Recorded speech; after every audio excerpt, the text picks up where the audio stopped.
Hello Absurdians and welcome back to the Manor Bar. We have done all of the regular gun manufacturers that you see in the Borderlands games, and I think that we've had a pretty good run. But now, it's time to tackle one that's a little bit different, quite a bit weirder, and just a bit more awesome. In the first game, a lot of focus was put on the vault. Who made the vault? Why is it there? What's inside? And all these questions that were answered throughout the game. But one of the big questions was where the vault came from, and there were all these ruins around the world that belonged to a race called the Eridians. It turns out that the Eridians actually made the vault, and they had a massive empire spanning the galaxy, and they had a lot of stuff on Pandora, the planet where the games are set. They left behind Eridian artifacts, which powered up the action skills of the first game's players. And to guard these artifacts, and to guard the vault itself, they left behind guardians that would probably looked like actual Eridians. We can judge that by all these various statues we see around the place. And they looked insane. They had like wings, and they looked insectoid, humanoid, like creatures, and they were all this like weird organic grey, half cyborg, organic, blue-blooded alien things. It was amazing! But they also left behind weapons. Throughout the first Borderlands game, you could find Eridian guns, and these were absolutely crazy. Eridian guns didn't use traditional ammo. They actually fired energy, and this energy would replenish over time once you stopped firing, essentially giving you a gun with unlimited ammunition. And these would fire in weird ways, like you'd fire one and it would bounce off objects into other objects, and you would fire another one and it would be this massive exploding orb of light that would completely decimate your enemies. They were super rare, and they were great fun to use, because you never knew what it was going to do until you picked one up and squeezed the trigger. Unfortunately, we didn't see the return of the Eridians in Borderlands 2, which is a shame because I missed their guns and I missed all the old lore about the planet. But the story had to progress. And so, as the last gun manufacturer cocktail we're going to make for Borderlands, we're going to tackle the Eridian. So here's what you're going to need to make the Eridian cocktail. We're going to be making this in a martini glass because it's a little bit different, a little bit fun, and I really like the shape of a martini glass basically. We're also going to rim the glass for the first time I've ever done this, and we're going to rim the glass with sugar.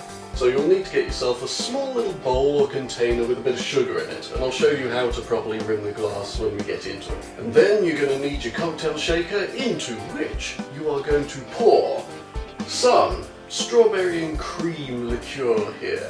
Now if you don't want to use strawberry and cream liqueur, you can just use strawberry milk. It'll make it a bit less alcoholic, and yeah, just a bit better if you're not really after something quite so potent. But I'm going with this. You'll also need some blue curacao and some creme de menthe. So, let's get started. So I'm going to start off by rimming the martini glass that I've chosen.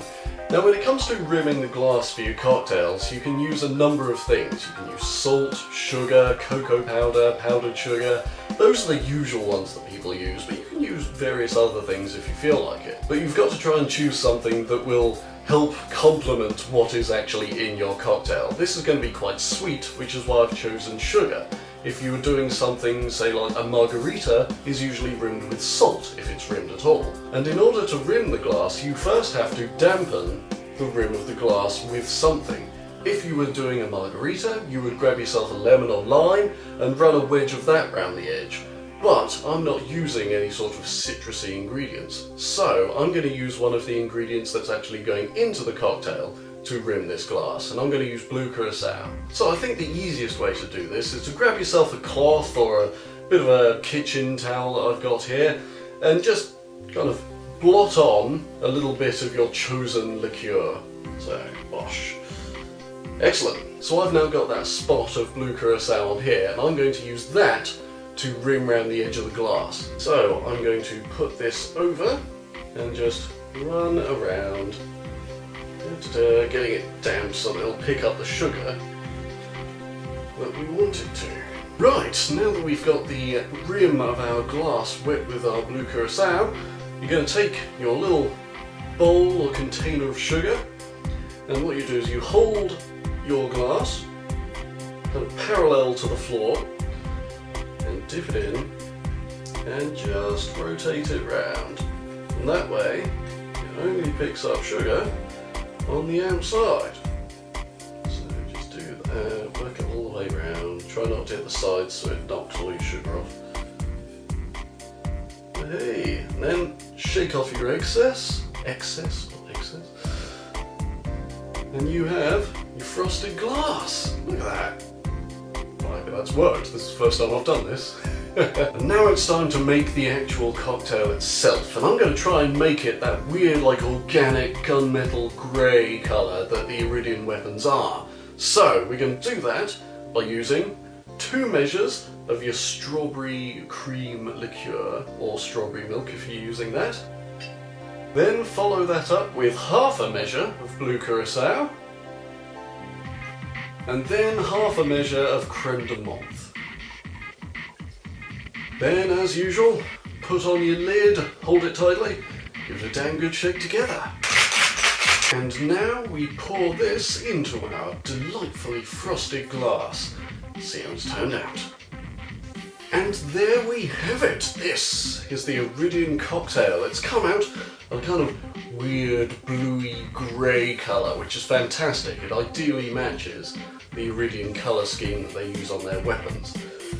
And I'm going to give this a try, see how it is.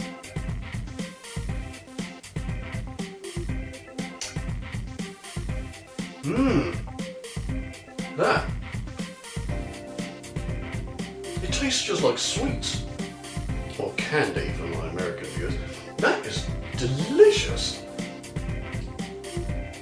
That is deceptively sweet. That is absolutely lovely. It's like just some like hard sweets, hard-boiled sweets or hard candies have just been melted down into this gorgeous, delicious, sweet drink of awesomeness. I absolutely love this. This is great. And if you get it with a little bit of the sugar from the rim, oh. I am very happy with how this has turned out. Definitely give one of these a try. Because this, you have to try it. It's one of these weird things that you have to try, but it is absolutely lovely. I don't think that could have turned out much better. Decent. And so, with the Eridian cocktail, we bring an end to the gun manufacturers of Borderlands, but there is one more video in this little mini-series. What could it be, I hear you ask? Well, you'll have to tune in next time, because it's a little bit special, something a little bit different. And I'm hoping it's going to be something that you guys will enjoy. So, definitely try one of these for yourself. I have been Rich Perry, and this is the Manor Bar. Cheers!